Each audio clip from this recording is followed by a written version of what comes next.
Баршаңызға қайырлы күн достар, сіздермен Үрбіш. Бүгін өте ерекше қылмынды деп аталатын тағам түрімен танысасыздар.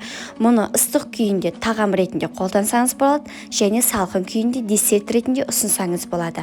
Бар жоғы 2 ингредиенттен тұрады: жұқпа және заварной крем.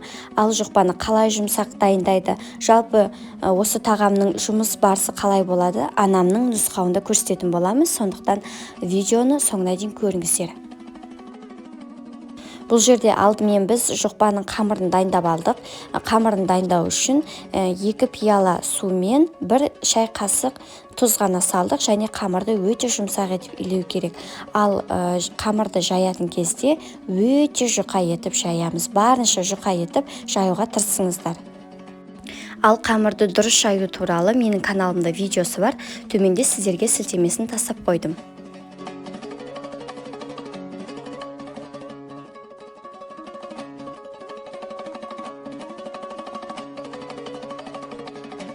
Енді осындай дөңгелек пішінді тарелканы қойып, қамырларды кесіп аламыз.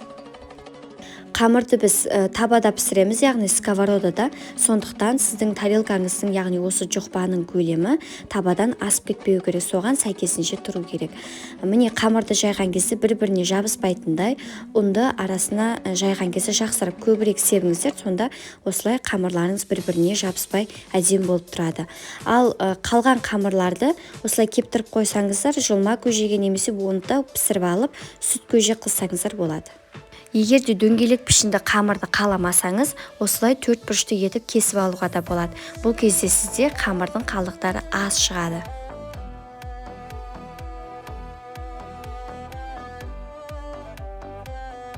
Міне жұқпаларымыздың барлығы дайын. Енді жұқпаны табада қалай дұрыс пісіреді, қалай дайындау керек, анам сіздерге ары қарай түсіндіретін болады. Негізі табаны әбден қыздырып болғаннан кейін барып, бастапқыда табаны жақсылап қыздыру керек. Сосын майды да жақсылап құю керек. Майды. Таба майлы болып тұру керек та. Ыстық таба және майлы болып тұру керек. Сонда бірінші мынадай тез қызарады. Құрғақ болып қалмайды. Бастапқыда.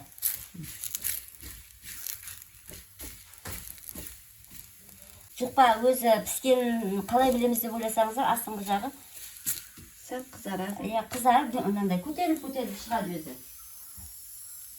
Міне мынау піскені да. Енді піскені уже.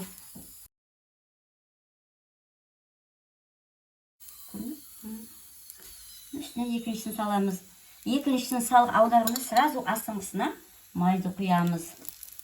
Чайный ложкамен бір қасық құйып тұрсаңыздар жетеді. Солай айналдырамыз. Басын келтіріп алсаңыз, міне, уже жолдан пісіп кете береді. Ананы аударасыз. Екіншісін қоясыз. Асы пістеу дегенде аударып жібересіз. Міне келесі жұқпаларды пісіреміз. Міне табаға бірінші жұқпаны салмай жатып, табаны жақсылап майлаймыз, яғни 2-3 шай қасық май құйып қыздырып аламыз. Осылай үздіксіз айналдырып тұру керек. Сонда барлық шетіне бір келкі ыстық тиіп, жақсы пісетін болады. Ал оттың асты осындай орташа қалыпта жану керек. Қатты төмен немесе тым қатты жанып тұруға болмайды. Әр жұқпаның бетіне қойған сайын осылай 1 шай қасық майды құйып тұруды ұмытпаңыздар. Жаңағыдай құйып осылай пісіретін болсаңыздар, сіздердің жұқпаларыңыз майлы және жұмсақ болып піседі. Табаға қолыңыздың икеміне қарай жұқпаларды пісіріп алсаңыз болады. Біз мұнда 11 жұқпаны пісіріп алдық. Пісіп шыққан осы жұқпаларымызды ауа өткізетін осындай матаға орап қоюымыз керек. Ал ыстығы шығып кетпеу үшін осылай матаны орағаннан кейін оның сыртынан кез келген пленкамен, осындай салафанмен жауып қою қажет. Сонда ыстығы жақсы сақталып тұрады, жұмсақ болып тұрады. Енді кремін дайындаймыз. Ол үшін бізге сүт қажет. Үстіне ұн қосамыз. Електен өткізуді немесе сүйту қажет етпейді, себебі венчиктің көбегімен іртігі жазылғанша ішінде жақсылап араластыратын боламыз. Енді отқа қоямыз. Оттың асты орташа болып тұру керек, кейін бәсеңдетесіз, себебі сүт қайнап кетпеу керек, ыстықтай болып тұру керек. Қантымызды қосамыз. Қант ерігенше, крем біркелкі қою болғанша үздіксіз тоқтамай араластырамыз. Шамамен 3-4 минут кетеді. Егер араластырмай қойсаңыз, ол ыдысыңыздың түбіне жабысып қалады. Міне бізде крем жалпы дайын болып қалды. Кішкене сұйықтау болады, өйткені бұл біраз жарты сағаттай оттан алып қалған кезде өзінен өзі қоюланып бастайды. Міне кішкене вулкан сияқты атқылап тұр. Бізде крем дайын. Осындай консистенциясы сұйықтау болады.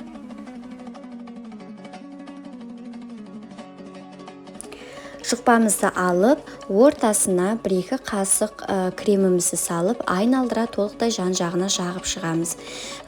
Бұл кремді қосу өзіңіздің қалауыңыз бойынша. Біреулер аз болғанын қалайды, біреулер көп болғанын қалайды. Өз қалауыңызша кремді қоса бересіз.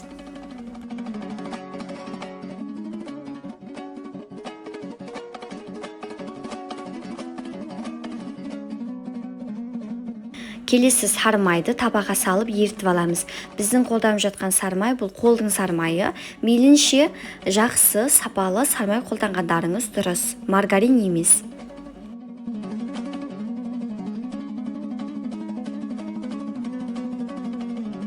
Келесі жұқпаны осы еріген сармайымызға тек бір бетін ғана тегізіп аламыз да, шамалы артық майларын ағызып, тарелкамызға орналастырамыз. Жалпы осындай сармайға батырып жеген жұқпа өте дәмді болады. Қараңыздар, екінші беті тиген жоқ қой, сол екінші беті алдыңғы жұқпаның майлы бетіне қарай орналастырып қоясыз, сонда жұқпаның екі беті де майға тиген болады. Жалпы осы майға батырып алуда тек өзіңіздің қалауыңыз бойынша, егер майсыз болған қаласаңыз, осылай құрғақ күйінде жесеңіз де болады.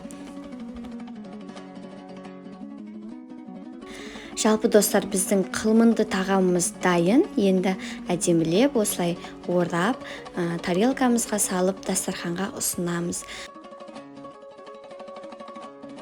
Бұл тағамды оңтүстік Қазақстан облысында қылмынды деп атайды, ал сіздің өңіріңізде қалай аталады? Сіз қай жақтан бұл видеоны көріп тұрсыз? Пікірге төменге қалдырыңыз, маған өте қызық. Мынау бізде майға батырып алған қылмынды, өзі жылтырап тұр сондай. Ал мынау құрғақ қылмынды.